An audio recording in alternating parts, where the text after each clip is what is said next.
Together, we are the ReInventors.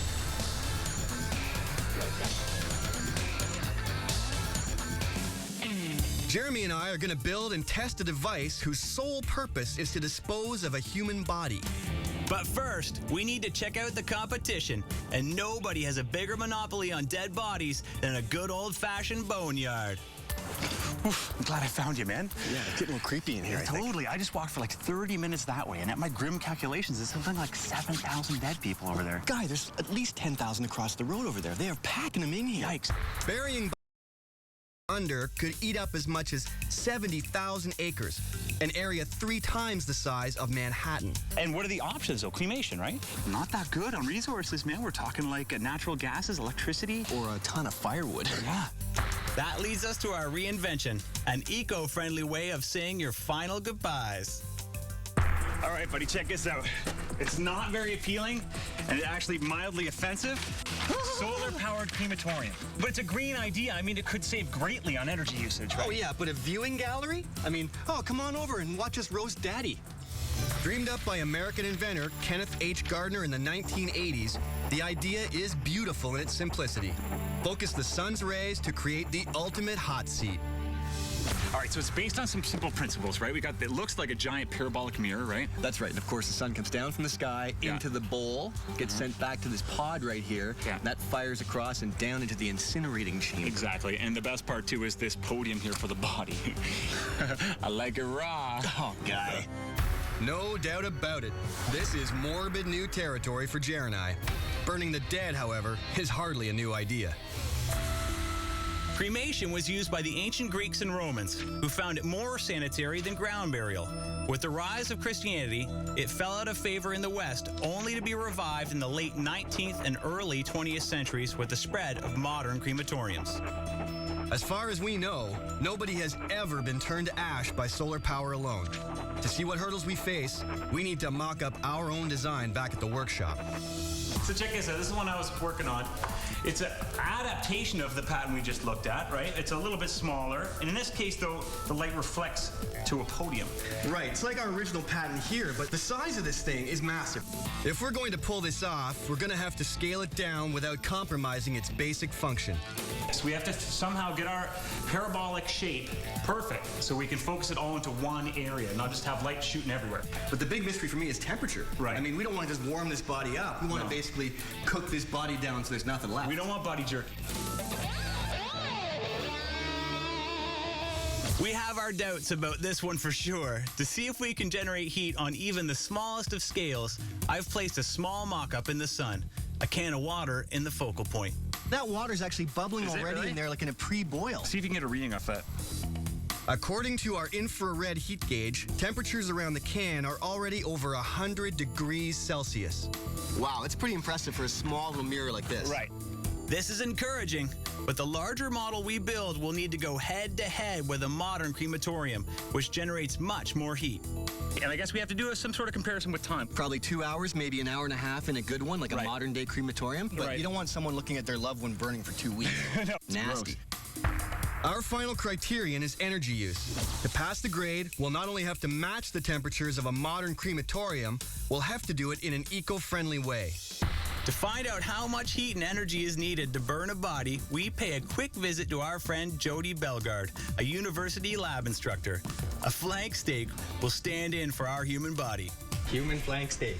We've got good ignition, but what are the numbers? Yeah, I'm reading anywhere between about 180 and 200 degrees. Does that make sense, Jody? The flash point of fat is actually 184 degrees Celsius, so we're getting great combustion here. Fat may burn at 184 degrees Celsius, but according to Jody, that won't be hot enough to burn a body in a few short hours. Modern crematoriums actually reach temperatures 4 or 5 times hotter than that. In the process, Jody estimates they use up to 50 gallons of propane and generate up to 5 million BTUs of energy. That's the kind of heat we'll need to generate from sunlight alone. We discovered something really important, and that's the flash point for fat, which is 184 degrees. But that's just the starting point. We all know it takes a lot more to burn a body. It's, you know, most crematoriums are like 700 to 900 degrees. That's where we have to get. I'm off to source some supplies for the project. A mirror shop seems like a good idea, but shaping mirrors like these into a curved bowl would be a huge job. We've realized we're basically making a disco ball, but inside out. Lots and lots of tiny little mirrors, lots and lots of cuts. Way too labor intensive. Instead, I figure mirror-backed plexiglass is a better way to go. Flexible and easy to cut. Stuff's perfect. Yes, nice and shiny. While Matt hunts down supplies, I hook up with Blake Leverington, our physicist on this project. To scale our crematorium down to a workable size and still get the required high temperatures, we need a primer on the science behind this thing. What we need to know is how much flux comes from the sun, and then how much do we need to incinerate a body. Flux is the amount of energy or surface bombardment that a heat source provides. Although it varies from equator to pole, solar flux on Earth is a known constant. We get about 1,000 watts per square meter from the sun. We need a lot more for a body.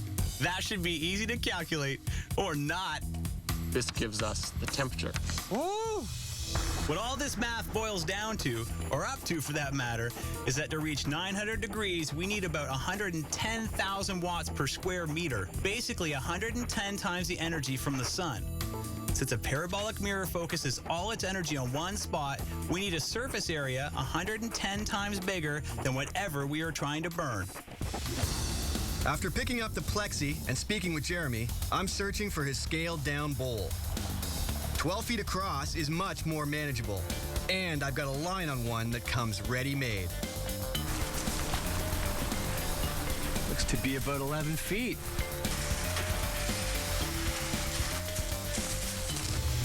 Back at the workshop, I've enlisted Terry Deck, and an alternative energy specialist, to help us get started on the build. How this thing's going to come together, because we're going to make it a little bit smaller than this solar-powered crematorium. Along with working out a tracking device to keep our bowl facing the sun, we also need to create some sort of podium for a body. Well, the satellite dish already comes with a bracket that will mount the horn that normally is for the radio antenna, but we can maybe use the brackets to mount our body off of that. The first order of business, cutting the plexiglass to fit our bowl. All right, guys, we need 16 of these pie-shaped pieces for this dish. It's a little bit big. It's not quite time to bring out the dead, but our solar crematorium is well underway. Will this thing actually get hot enough to incinerate a scaled-down body? And how will Matt fare when he tests out another morbid invention, one that calls for him to be buried alive? Come on, Gerald, there's not tons of air down here, buddy.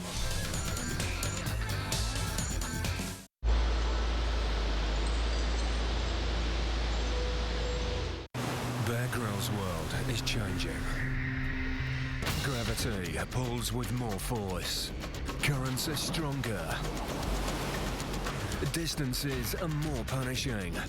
It's one thing watching in high definition, but you try surviving in it. For Bear Grylls, a tough world just got tougher. The new season of Ultimate Survival, Saturday at 7:20 on Discovery HD Showcase. To some, I am just a collection of parts. Metal, glass, chrome and rubber. But to you, I am an object of beauty and purpose. You build me, restore me, and race me. I am a fuel-injected, leather-lined, turbocharged 12-cylinder monument to engineering excellence.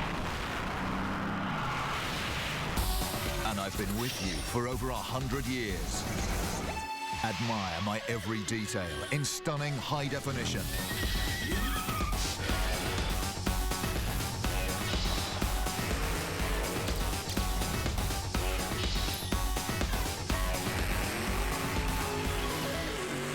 Turbo Wednesdays from 9 on Discovery HD Showcase.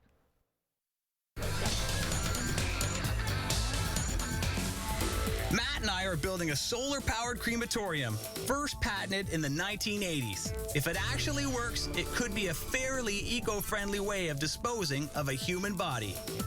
You're going to have to watch yourself. You walk in front of this, you burst right into flames. Our mirrored bowl needs to be as smooth as possible. Any imperfections could sap vital heat from our focal point. So you really want to follow this. I mean, this dish was designed this way for a reason, right? Yeah. To focus that beam. So, Well, that's the one drawback of using this thing, because we have flat points in this, right? This isn't a perfect bend. You can feel it's flat between these two, right? Some wooden backing and plenty of screws should help keep our mirror tight to the dish. Okay, try it again.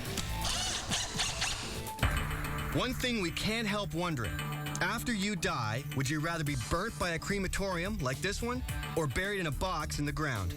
Neither seems appealing, but maybe there's never a nice way to go. Looking back at history, Christians during the Middle Ages felt that cremation was a violation of the religious belief that a human body could be resurrected. Burial, which leaves the body intact, left that option open. But that didn't mean people liked the idea of being put in the ground. One common fear was that of being buried alive. To address this fear, one 19th century inventor drew up a patent for just such a grim occasion. The idea is a coffin with a built-in alarm. A string placed in the deceased person's hand is attached to a bell on the tombstone above. If you were accidentally pronounced dead, then buried, all you had to do was ring for help. you know, why patent this? They should patent better doctors. We need to test this. I've got guys digging a hole, coffin your size. I know you love it. While Terry finishes off the mirrored bowl, we head to a makeshift graveyard to test out this creepy idea. It's a rare day when one gets to witness one's own funeral.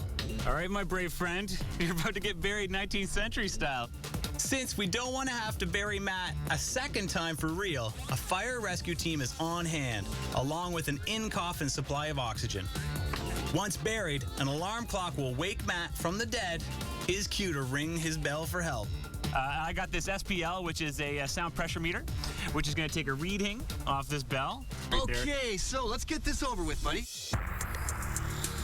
I'll see you on the other side. All right, I'm all choked up here, buddy.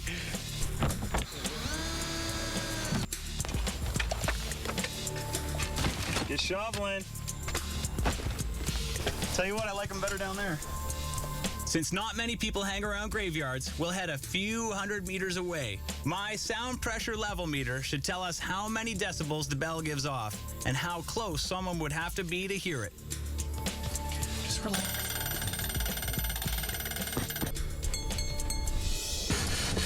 Okay, I'm ringing the bell. All right, guys, I lost radio contact with Matt. I guess it's because he's a couple feet underground. I'm ringing the bell. If I had cymbals, I'd clap them. Come on. Not only can we not hear anything, our gauge is still at base level, picking up nothing but wind. I'm getting nothing. Moving closer doesn't make much difference. If Matt's alive, his cries for help are falling on dead ears. Come on, Gerald. There's not tons of air down here, buddy. So we're at the back of the truck. I can just hear it. So much for sending out the alarm. You'd have to be robbing a guy's grave before you knew he was alive.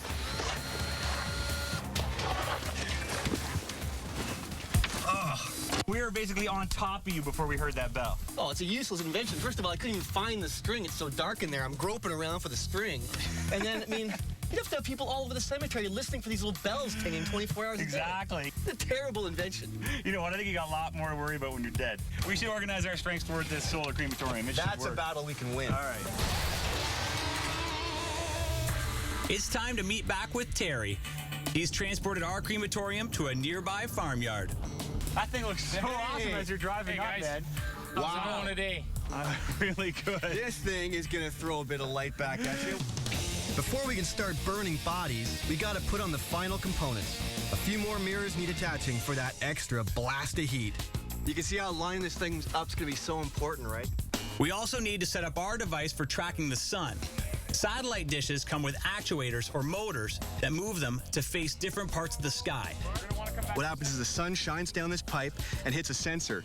And when that thing falls into shadow, it means it's not perfectly lined up. So that feeds a signal through this wire here to the actuator, Jer. Yeah, and the actuator's all hooked up now. And so once this photo eye isn't in the sun anymore, this giant actuating arm here will drive our dish and try and collect more sun. Our first moment of truth, generating some actual heat. To burn anything, we need to know how far our focal point is from the actual dish. Oh! It's like putting your head in an oven, man. That, right there. And that is hot. Oh, but it's hot. Oh, it's hot. This thing is definitely cooking. It needs to burn bodies, true, but not ours. Matt and I were just finding the focal point, or the general hotspot for this thing, and we're really realizing how dangerous this is. I mean, even off to the side, my face is burning. I can barely see right now. Now that we know the hotspot, we weld and attach a metal grill. Within the hour, we have our scaled-down solar crematorium in all its glory. You know, except for a couple slight differences for proof of principle, I think we're there. Yeah, scale's the big one, but you know what? That thing definitely heats up. We're gonna start off slow. Our first test, a kettle filled with water. So we know it takes 100 degrees Celsius to get water to boil. And here we go, ready? If we can't get this cooking, the chances of burning a body will be pretty slim. Oh, look at that! What is that? Just over a minute, and we're already getting surface readings of close to 300 degrees. It's like an engine taking off there. I heard a whistle. Hey. There it is! Unbelievable. Yes! What's our time? 2 minutes, 52 seconds to boil water. Just like that, this is suddenly looking very promising. But what about burning wood? The material our coffin will eventually be made of. Watch your face. Man, it's definitely warm up here, I'll tell you that. Don't fall. What? Instantly? In seconds, we have smoke. And where there's smoke... Oh, we have flame. We have flame. I can't believe we got fire that fast. Whoa. What? I'm reading just over 300 degrees right now. Okay, so we got 300 degrees, and what's the time? Well, we're coming up on 2 minutes here, guy. 2 minutes, and we're burning lumber. Holy cow. Our dead body will contain more moisture than the wood. So let's see how this thing handles something a little juicier. Once again, instant heat, and the dogs are cooking. That is until someone up and pulls the plug. We're losing the sun. We've dropped right down to basically nothing. Well, it's not even like turning off the oven because the heat just disappears. We hope our eventual coffin will help contain the heat even during a temporary loss of sun. To help refine the design, we try out a stake nailed inside a wooden frame. Sleep well, sweet prince. Man, Look at that, instant. Instantly smoking. After 5 minutes, even with cloudy spells, we've got our best temperature yet. We just hit 525. I'm still not sure if we have flame yet. It's very hard to see. But soon enough, the box begins to flame. But after 20 minutes, we're losing heat once again as the box disintegrates. Okay. There we go. Good. For our final test, we need to contain the heat throughout the entire burn. We need to create basically a little oven up there. Yeah, exactly. What we really want. Enter the oven, a metal box, one that will contain the coffin and our lifelike body. A few holes will allow the fire to breathe, and metal spacers should keep the heat flowing around the corpse. But just as we're getting ready to bring out the dead, the weather turns even uglier. Rain may be fitting for funerals, but not when you're being cremated by the sun. I'm sorry to say, but I think we're seeing a little bit of a problem with our device here. I mean, Do you think? While we wait, we can't help wondering, what else can the solar crematorium do besides burn? Since it generates plenty of heat, it should, in theory, be able to heat a home. With Terry's help, we put together a simple mock-up of a heating system using some piping, a reservoir, and an old radiator. With the sun now out, it's time to test our system.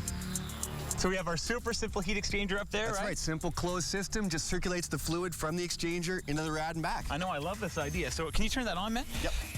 This thing is hot already. You should feel that. Come on. Yeah. Let's get a reading Can you here. get a reading on it? This thing's registering almost 40 degrees Celsius already. That's perfect, man. You know, it's such a simple idea. If you put one of those things on the roof of your house, couple of these around, you can heat your whole place. Well, it's pretty amazing. We quickly threw together this little system here.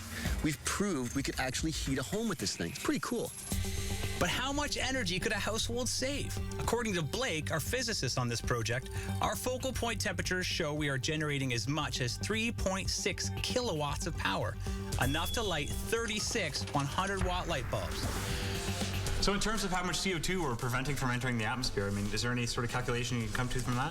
One household, 1 year, you save something like 9 tons of CO2. No. Come on, 9 tons. So in like a small city, maybe 100,000 people, that's almost 1 million tons of CO2 we're keeping out of the atmosphere. We're such good do-getters here. Wow. But the big question is, can this solar-powered crematorium do what it was actually meant to do? Along with the viewing area we've had built for relatives, it's time to introduce the dearly departed. You are sick. Our mini meat man, right? He's got hamburger head, we've got steak chest, we've got chicken thigh legs. After placing the coffin inside our ventilated metal box, it's time to say our final goodbyes. Okay, I'm going up. Ready? Go up, go up. Oh, it's hot up there. We got smoke happening. That's under 30 seconds. We're at 250 on the bottom here. Okay, beautiful. And it looks like we're pretty centered here on our focal point, eh? At 5 minutes, we appear to have fire inside the metal container. The problem with this test, it's hard to know exactly what's going on inside our little coffin. In any case, to be considered a success, we'll have to reduce our mini-man to ash in a few short hours. Though we may give it a little leeway time-wise for being so eco-friendly. We haven't touched wood, we haven't touched any natural gas, nothing. Exactly. You know, in a traditional Hindu funeral, they use 400 kilograms of wood to produce a body to ash. Modern day crematorium, 54 gallons of propane for the same thing. It's tons, and really, we're just freeloading off Mother Nature. Man, we are right sticking now. it to Mother Nature. That's what it's all about. I know. After 4 hours, the fire in our metal box finally seems to be slowing down. Either way, our time is up. Any longer would be pushing the limits of respectability. It's the moment of truth. Did our solar crematorium actually work? Ooh, Ashes to ashes. nice Look job. at that. Oh, it's hot. It's hot. Bottom line is, this is nice ash. I mean, I'd That's be true. comfortable filling a baggie with that and saying, there is Granny, Aunt Sue. By all appearances, our mini-man has just made environmental history. Let's look at the hard facts here, man. We went a little long on the time, but we're working at a scaled version here, right? Absolutely. Picture this thing 40 feet across. Right. You're going to generate temperatures maybe 1,000 degrees. Right, so man. higher temps, faster times. The biggest thing is efficiency, man. Really small footprint environmentally. Imagine the application in North America where we burn through so many fossil fuels every day. If we could shave some of those off by using a device like this that harnesses the sun, why not? What do you think, man? Patent approved or patent denied? Oh, I'd say patent way approved. Patent way approved, man. Kill it, Back to man. the shop.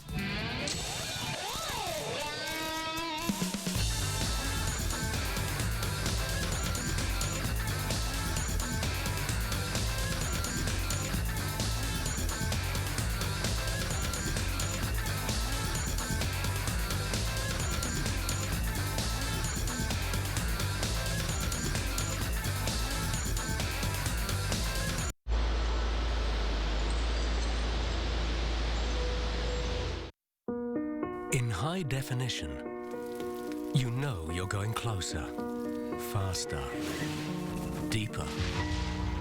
But what you don't know is exactly where you're going.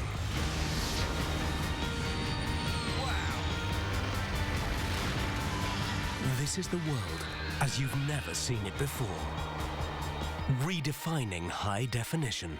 Discovery HD Showcase. I was actually working as a loan officer on Wall Street. I've been homeless, bankrupt, divorced. It's not as easy to be the clown when you have to run the circus. Behind the curtain, behind the makeup, behind the applause, there are no special effects, no second takes. Welcome to Circus, Thursday at 9, all new on Discovery HD Showcase.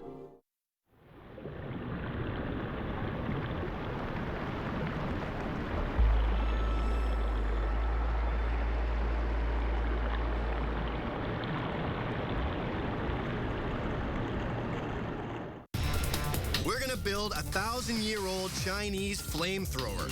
But will this weapon burn bright, or will it just be a flash in the pan?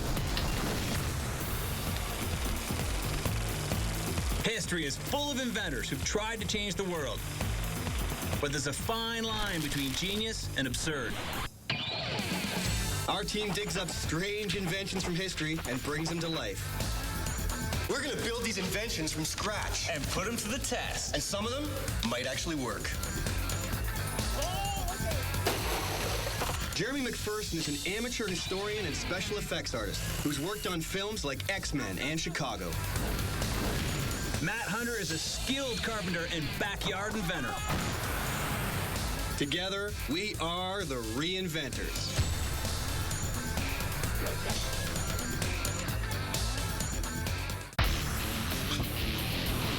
Get up!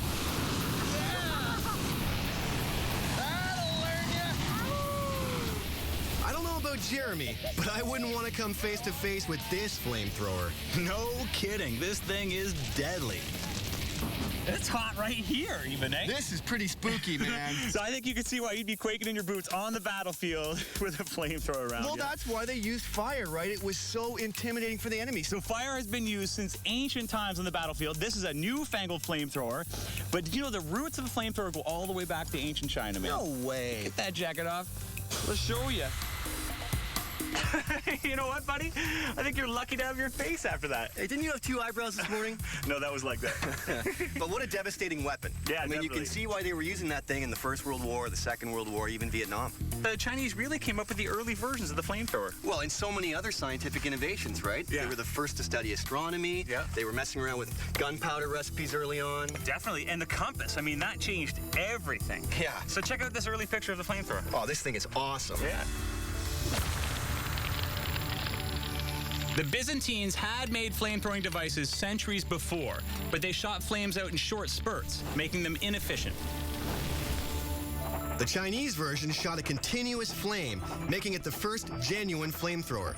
By 1044 AD, it was a standard weapon for Chinese armies. Let's have a look at this thing. Yeah, so that looks big, eh? We might be staring at a fiery death here, buddy. Look at this bad I know. boy. So it looks like a case across the bottom here for the fuel, right? That's right. You've got your pumping mechanism up here in the back to force the fuel yeah, out. and I guess the nozzle right here for the fire. You know, if we're actually able to build this thing, we're gonna get scorched in the testing. Even without bullets, our most dangerous invention. Yeah, no doubt, man. Let's clean up and get back to the shop. Back in the workshop, we're analyzing in detail what made the Chinese version so effective. The secret lies in the way the fuel was pumped out. What's amazing, though, is that after all these years, none of these things really exist anymore. There's record of them, but as far as we know, they've never been built since. Yeah. And you know, the other interesting historical fact is that, you know, in the 7th century, the Byzantines had a model which was a single pump action. That's right, just a simple bellows. And whether it's pumping air or water or fuel or whatever, you had a period where you were expelling stuff, but then you had to refill. You weren't doing anything. Useless in the battlefield. Child's play compared to what became standard issue in the 11th century. So we've got the Chinese flamethrower, which works on a double pump system. So these are always moving together. You're always drawing fuel up and have a continuous spray. That's the big difference. The flamethrower's tank was approximately 3 feet long by 3 feet wide and had a small hole in the side for filling the vessel with fuel. The fuel then flowed through metal tubes out of a narrow cylinder above the tank that housed the piston rods. When that rod was operated, it was pumped out, where it passed over a flame at the end of the flamethrower that ignited the fuel and sent flames flying through the air. We know it works, but how do we judge its success? So distance and accuracy, like any weapon, those are key factors. I'd love to be able to pinpoint some soldier we don't like and take him out. And then in terms of portability, I mean, this device was probably meant for a castle or on a boat, but if we can take this right into battle, make it versatile, then we've made something. Well, you know what? I can put together a very simple cart to move this thing around. Oh, that'd be great. And then continuous stream and safety, you know, those are big issues. If we have our faces at the end of the day, we're good. Now that we have that down, it's time to put the team together, get them up to speed. So I guess cart here. Yep. We want to probably get this part going first. So Jared, you want to start making some wheels for us? That's a great plan. I got a compass all hooked up here. Awesome. So. How's about 3 feet in diameter sound? Joining the ReInventors building team, Jeff Walker and Jason McPherson add a much-needed hand. Some sheets for the tank, some angle for the frame. Perfect. So what are you thinking here, Jared? Well, I was going to use 22 gauge sheet stock here and then 3/4 inch angle bar here for the framing. Excellent. Nice. Well, why don't you and Jay tackle this, and Jeff and I will tackle the cart. All right. Well, our build is going great here, but the next question is, what are we going to use as fuel? And if we want to be authentic and deadly, it should be Greek fire. Greek fire is a deadly and mysterious substance. It was invented around 670 CE by the Byzantines. The ingredients were a carefully guarded military secret. According to history, the last time Greek fire was used in the West was during the 1453 siege of Constantinople, after which the secret seems to have disappeared. To this day, no one knows for sure what was in this fuel, but history has left us some clues. I am really intrigued by the idea of Greek fire, a very lethal weapon. And it's supposed that you couldn't even put it out with water. If I'm able to find the ingredients at this library near here, I'd be very happy. Scholars have been looking for it for hundreds of years, so I know I'm not going to actually find the recipe, but I might find some stuff they could have used. Hitting the books pays off. I soon find a recipe for a fuel that seems to act like Greek fire, a mix of sulfur, pitch, olive oil, and whale blubber. Well, I didn't actually find the recipe, but this is the closest I've ever come. Certainly worth testing. Well, time to check back at the workshop.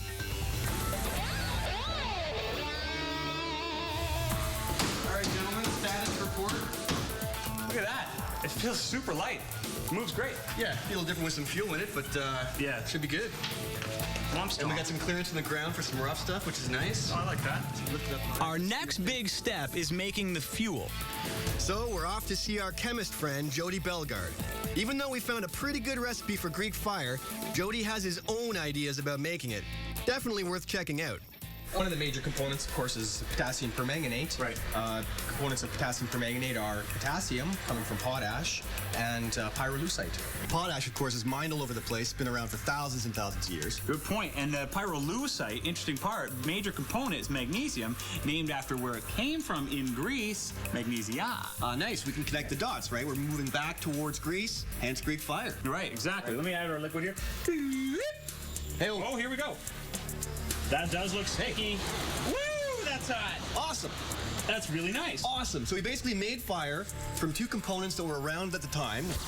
Only problem is, this substance is so sticky it will never flow through our flamethrower. Maybe the recipe we found at the library will work better, but we'll have to deal with that later. Now, we've found some components that might have been involved in Greek fire. But you know what? We got to move away from this and just get this flamethrower throwing some flames. We still have to figure out the kind of metal to use for the ignition system. Good thing Les, our pyrotechnics expert, is on hand. Well, if you wanna bend some metal, give that knob a turn and we'll see what. Yeah, go. Hey, and that's just for starters. Things are about to get a lot hotter.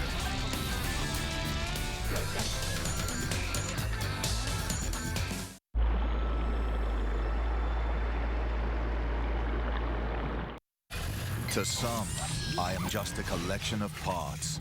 Metal, glass, chrome, and rubber. But to you, I am an object of beauty and purpose. Admire my every detail in stunning high definition.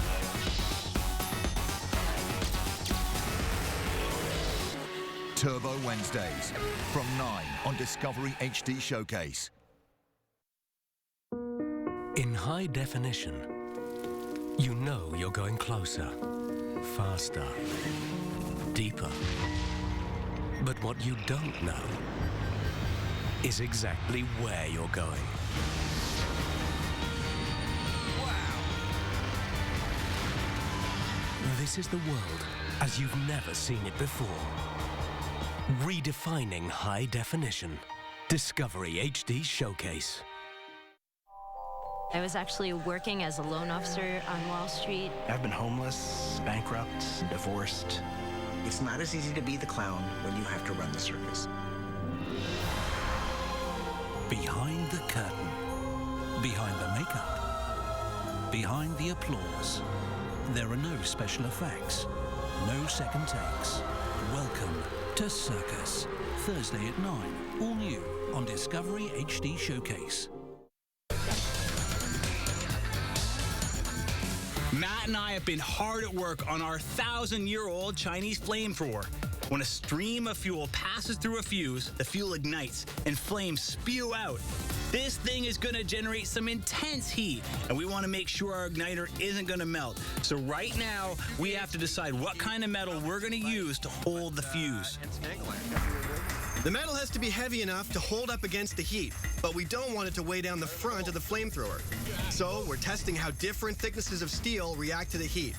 Les, our pyro expert, is helping out.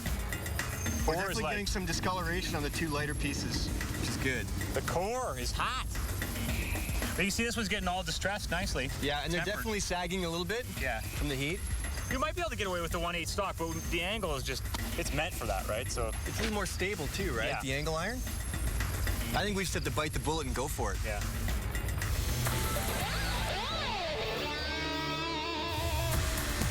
At the workshop, we're starting to fit the components. Have you done this yet? No, we haven't even tried it. This thing is pretty daunting looking, you know? We've gone a little bit away from the original design, but only for safety, really. We've got two separate pistons, but both run on the same push-pull theory that originally ran on, right? And we just wanted to separate it a bit in case there was leakage. Right? That's right, because if you get sucked back at that fire somehow into the chamber, kablamo. Yeah. How does it pull? It's a little tight, I think, right now, yeah. Oh, it sounds good. And so what's going on the business end here? We've got basically our spot ready for our mounting of our ignition system. Right.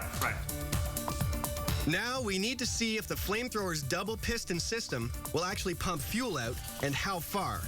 But first, we're gonna test it out with water. Yeah, this thing's all ready to go, lubed up. Yep. Full of water. Oh yeah. Let's take it for a wet run, not a dry run here. All right. Ready? Tape measure. All right. This is our first test with the 1/2-inch copper tubing. All right. Sounds menacing. Here, I'll hold the end of that baby. You can get the measure on. What did it eat? That's what I want to know. 9 feet. That's not quite well. Shoots pretty good. But if we put a nozzle on this, maybe choke it down a little bit, we can get some more distance. Yeah, let's do. The pump works, but we're not too excited about the distance we're getting. If we change the size of the nozzles, that may increase how far the liquid can shoot. So we're going to try out 2 different sizes. So let's try the big one first, see what kind of distance we can get before we go to the micro opening. You know, it's almost like we should have just like the hose fittings to a sprinkler or something. We should have one with like 20 holes, one that does a fan. Ready? Go! Here we go. Oh yeah, that's good. That's good. Oh, that was good. Steady flow too, you know. Definitely that double piston is awesome. Not bad. Doesn't look like it's drawing anything in, right? 23. 23 feet. That's not bad. But I'm anxious to see what we get with a smaller nozzle opening. Here we go. Keep going. Pretty hard. Oh, there we go. Hey. The wind. I got some spray. Wait. We got some more distance, but... So I definitely have a little less volume coming out, so the wind will affect it. It's good to know for test day, actually. That was 28, but it was atomizing it, right? So we might have a better chance of lighting that because it was coming out like particleized. Was it atomizing no far from the nozzle or right by the opening? Well, right by the opening, it was sort of... So that should affect our burn coming out over the burner. Should do, yeah.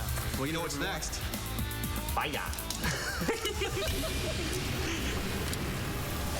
We've got some distance, but we found our piston rod is really hard to operate. So I guess that seemed to work really well, but I mean, you were working really, really hard. It'd be nice if we were able to take this from a direct drive to some sort of pivot action. Okay by me. If we can put a more efficient handle on our pump, maybe we can get more distance and make things a little easier on ourselves in the process. So if we can get some kind of a lever, or some kind of a system to give us a mechanical advantage, we're all set. The whole thing is about where the pivot point is, though. I mean, if you put it really low on this thing, your arm's going to be down here, because really we want to duplicate this guy, right? Yeah. So we have this sort of action and have a diagonal like that. That would be pretty cool. So you'd want to pump like So then you'd be pumping right here? That'd be nice, because the closer to your waist, you get some nice center of gravity action. It also gets us further away from the back of this thing for safety as well, which I like the idea. Yeah. From our preliminary testing with this Chinese flamethrower, I mean, it does work. We're getting a pretty good distance, but I think if we fool around with that handle, maybe some adaptation, we'll get a lot more distance and maybe a little bit more safety. I hope Matt's driving, honestly, because if the back end ends up going on fire, I think you're going to end up doing that whole stop, drop, and roll.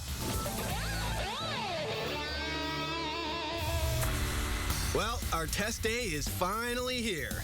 I only hope we're ready for this.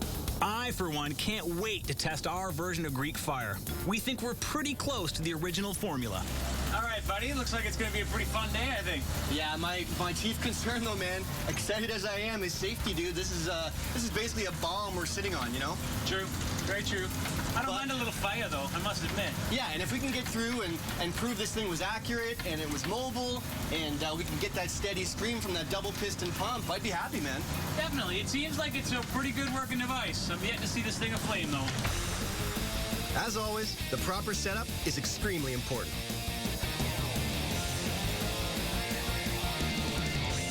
What are you crafting up here? I'm building what you asked for, man, a torch. Guy, I was thinking more of like a little high-tech torch, maybe some butane or something. This is a bit old school. This is period stuff, dude. This has been around since the cavemans. Basically, we'd just have a ball of flame here. Our liquid's gonna be flying through it, hopefully catching on. And check this out, this is the best part. Our window of safety. That's gotta be almost 3 feet, right? I'm more worried about the period thing. You might just finish us off. Period. Hey, look at this. That's perfect. Reassuring. Yeah. Excellent. The fire department is here to make sure we're safe. It protects you from heat, but you get very warm in it. These suits are hot, but it's going to get even hotter once Matt and I test out our version of Greek fire I found at the library. Man, you gotta check this out. This is awesome. So gross. Buddy, look at this stuff. This looks like the primordial sludge you'd pull up from under the earth. It's evil looking. What is in this? Well, just some of the ingredients are like sulfur, pitch, whale blubber, man. Unbelievable. You know what? Unless we dig up some tomb sometime and find like a cookie jar with a piece of paper with the name Greek fire and all the ingredients listed, it's as close as we're gonna get. Exactly. You gotta look at this. That is gross. Stand back. Hey, look at that. Nice. It's not going out. It is not going out. No, you cannot put that out. So perfect for like a military naval on the water. battle? Yeah, absolutely. No problem. Can you imagine, though, attacking a castle? So, yeah, if you had thousands of these full of Greek fire or fierce fire oil, pummeling a castle, man. Oh, absolutely. Guys trying to run it and wipe it off, but this stuff is so sticky, it's not going anywhere. So our version of Greek fire is really hot. Trouble is, it's way too thick to flow through our flamethrower. So we took out a couple ingredients like the thick, dark pitch, which makes it sticky, and the sulfur, which causes it to burn longer. But we still have key historical ingredients like potassium nitrate and olive oil, so it's close to the substance available 1,000 years ago. Oh, I know this is a chintzy catapult, but we just have to hit that guy there. Okay. Tell me when. Let her go, buddy. Ow! Direct hit of the wall, Not man. bad. No, look how sticky it is. Light it up. That looks okay, good. Dude. Yeah! Look at that! There we go. That's what I'm talking about. Very nice. nice. Going up like crazy. What? Amazing. Greek fire is awesome, man. Perfect application. Check that out. Can you imagine? Well, you know, I'm really pleased for Jer. He's worked so hard in this Greek fire recipe, and just today we've realized that it still burns on water the way it's supposed to. It flings up against the wall and catches fire. He really is close, and that's pretty impressive. It's time to get on with our big test for the Chinese flamethrower. Looking good. I think it went. Finally, we're ready to begin testing. Our first test is for distance. Going.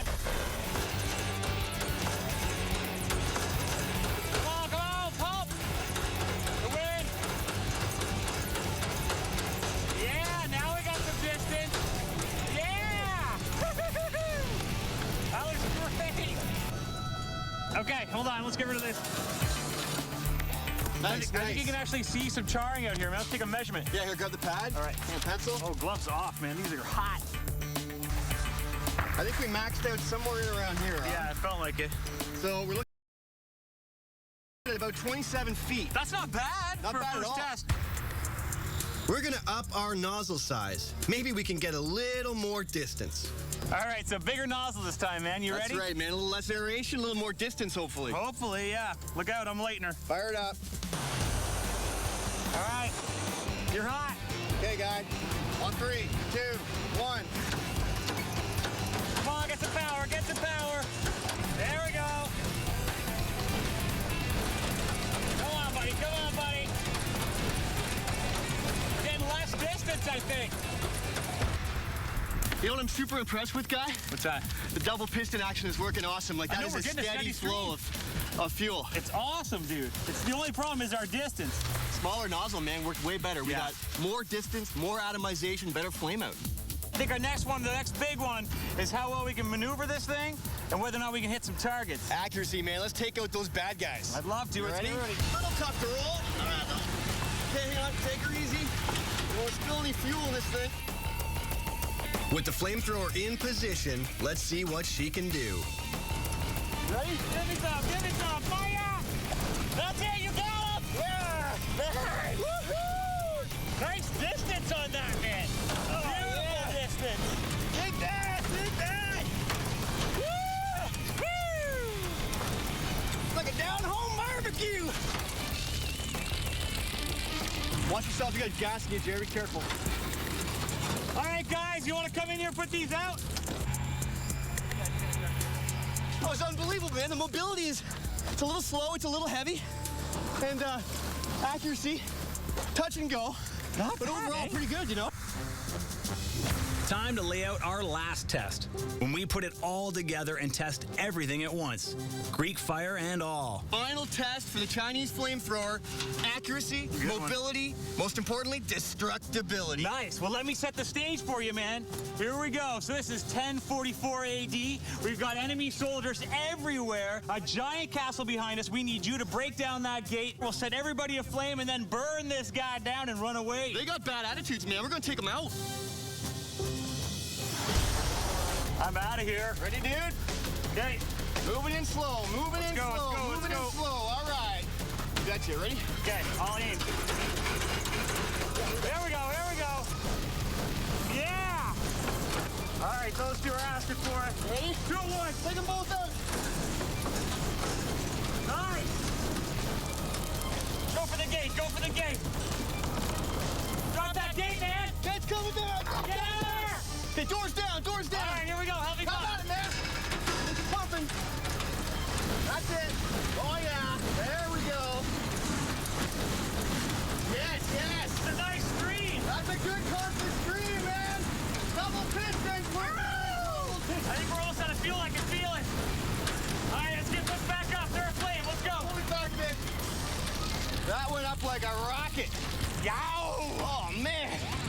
With a steady stream of fire, all targets are laid to waste. Although being so close could leave us vulnerable to attack. So, is the Chinese flamethrower a success or a failure? What a barbecue, man. Unbelievable. Yeah, you know what, though? We had the big 3, right? Our mobility was pretty good. You know what? Accuracy was pinpoint. We lit these guys up. The walls are burning. We did, and we had a pretty good distance of 30 feet, right? Absolutely. And you know what? Who knows what kind of results the Chinese were getting with this thing 1,000 years ago? No, We have exactly. idea. Exactly. And what if there was 100 of those in the front line of a battle, man? Guy, I don't want to think about it. Yeah, so where you want to go? A patent approved, a patent denied. Dude, no question. Look at this. Patent approved, I'm man. with you, man. Let's get this out. Absolutely.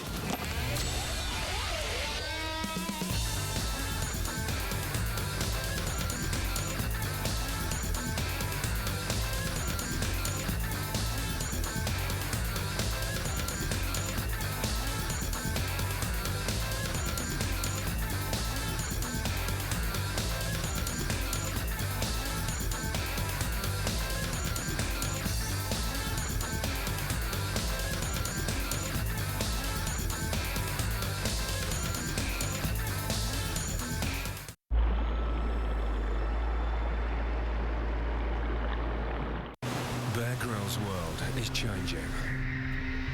Gravity pulls with more force. Currents are stronger. Distances are more punishing.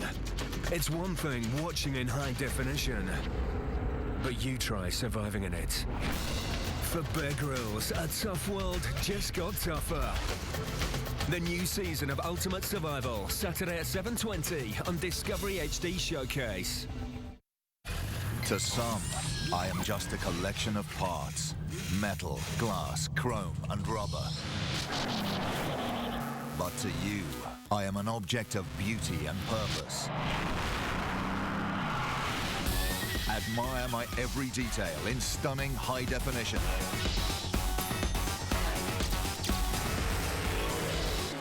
Turbo Wednesdays from 9 on Discovery HD Showcase.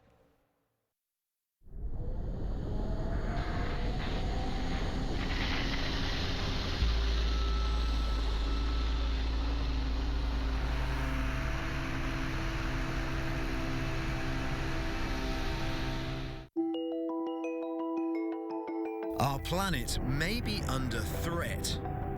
One day, a natural or man-made disaster could make life on Earth impossible. If we can't live here, where will we go?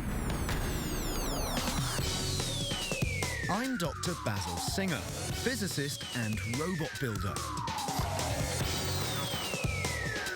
I'm on a mission to find a new home for the human race. Imagine doing this with a spacesuit on. I'll look at the best science on Earth to work out where in space we could live, and what dangers and adventures lie ahead for the space pioneers.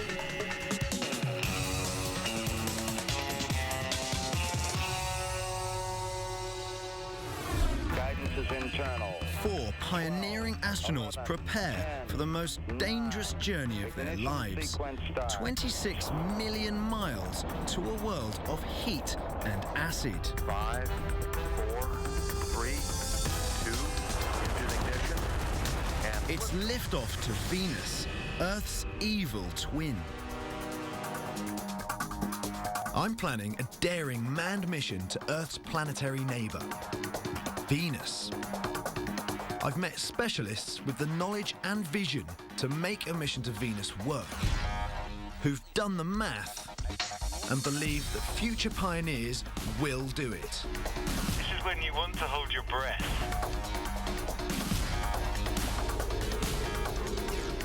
Slightly smaller than Earth, Venus is often regarded as our sister planet.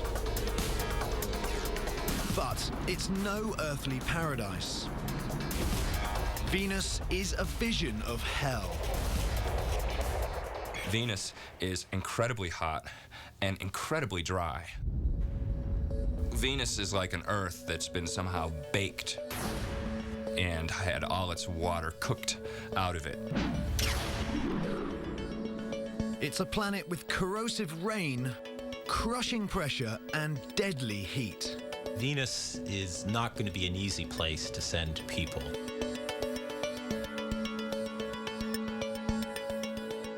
This is my data command center, where I'm pulling together everything I need to plan my mission. If our explorers were making the journey millions of years ago, Venus would have felt very familiar. This was once a planet like Earth, had a climate like Earth, with oceans, clouds. Then, billions of years ago, Venus started to warm up. Carbon dioxide, which was locked in rocks, released, kickstarting a vicious cycle. As the planet heats up, you get more and more surface minerals emitting gas, outgassing. The increasingly thick CO2 atmosphere started to work like a greenhouse. The sun's light strikes the ground, then is radiated back from the surface as heat, which is trapped by the surrounding gases. The light can get in, but the heat can't get out. Greenhouse warming became catastrophic. Today, surface temperature is over 800 degrees Fahrenheit. But the atmosphere has become really strange.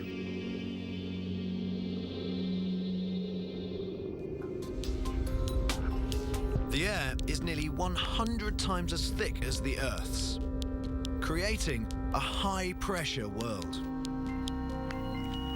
For a Venus explorer, that would feel like being half a mile deep in the ocean.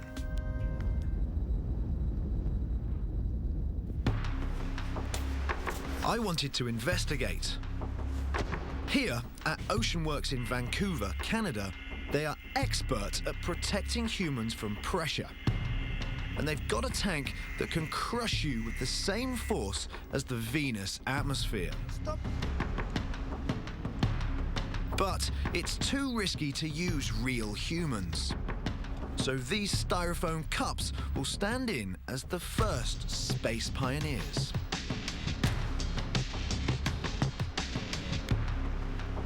We're going to do an experiment to simulate the immense pressures that you'd experience if you were on the surface of Venus. So it's an immense force that would be put on the human body if it were down there.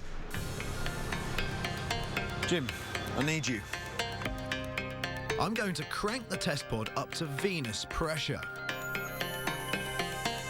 Engineer Jim McNaughton lends a hand.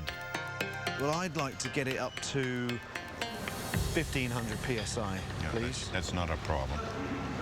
Come up to 350. 800. You wouldn't want to be subjected to those sort of forces, would you? Not at all. I left the cups under Venus pressure for 4 hours. Let's see how they got on. Oh my word, look at that. It's a miniature version of what we had in the first place. Even the writing has been condensed and it's really dark. That's so cool. For a Venus Explorer, it would be like being squashed under the weight of 6 school buses. They've been completely crushed. I cannot even imagine what those kind of pressures would do to human flesh. My Venus Explorers are going to need some serious protection. This suit resists crushing pressure like a submarine, and it could work on Venus. And today, I'm going to take it for a test drive. But first of all, I get a guided tour. The atmospheric diving system allows a person to work in very deep water without being exposed to external pressure. And that's because this takes all the pressure of the sea bearing down upon you. That's correct. And we have these rotary joints. You can see that this is rotating very easily. Yeah. This is everything that you're going to Standing on the surface of Venus is like being 3,000 feet deep in the ocean. Inside you have a cabin pressure gauge and a duplicate oxygen control system. The suit will protect me from the pressure. But I was worried about how you could control it. And you've got these propellers to help you get around. These thrusters are controlled by your feet. So when you get in it yourself, it'll be a good test. I play the drums, does that help? Oh, it'll help a lot, yeah. Yes.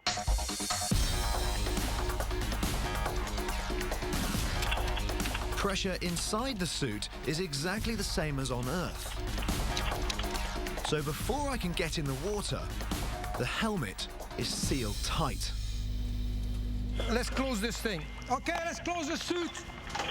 It's a good job I'm not claustrophobic because it's quite tight in here.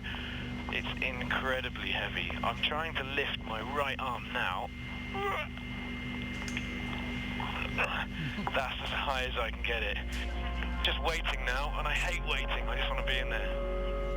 You all ready? Yeah, cool, man. Ready for it. Yep, you're going up.